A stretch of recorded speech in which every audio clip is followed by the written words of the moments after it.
much for joining me this morning, Ryan.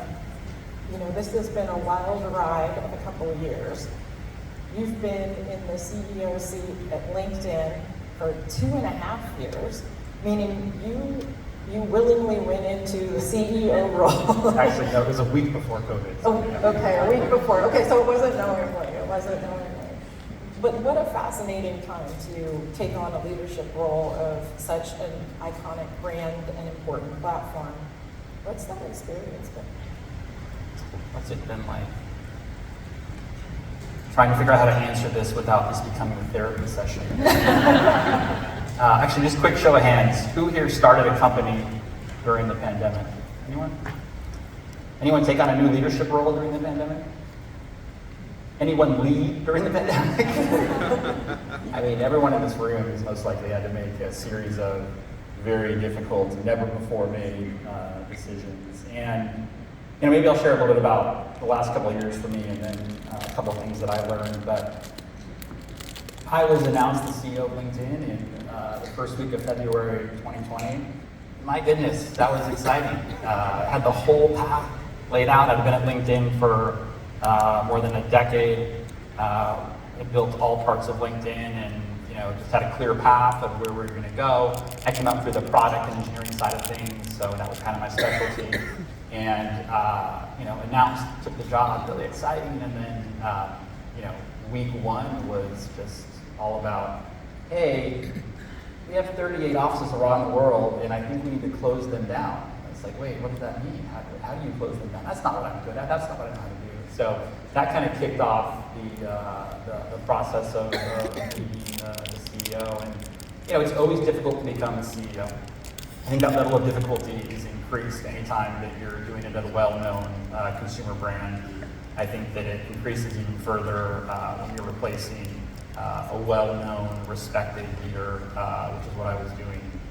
And then you add, kind of COVID on top of it. It's a pretty unique situation. But I'll say that, week one was how do you close down a bunch of offices, which I had no idea how to do. Week four was like, hey, the whole world is shutting down, and that means that every company around the world is stopping hiring. It's like, oh yeah, that's our largest business. So it's like month one is like take down the plan for the year by $2 billion. This is like a $7.5 billion revenue company at the time. And then it's like, there's a lot of angst in the world, and LinkedIn had historically been a pretty professional platform, but all of a sudden everyone's running to LinkedIn and kind of airing their grievances about work. So now all of a sudden the platform is becoming much more mainstream, and it's like, starting to get a little bit crazy.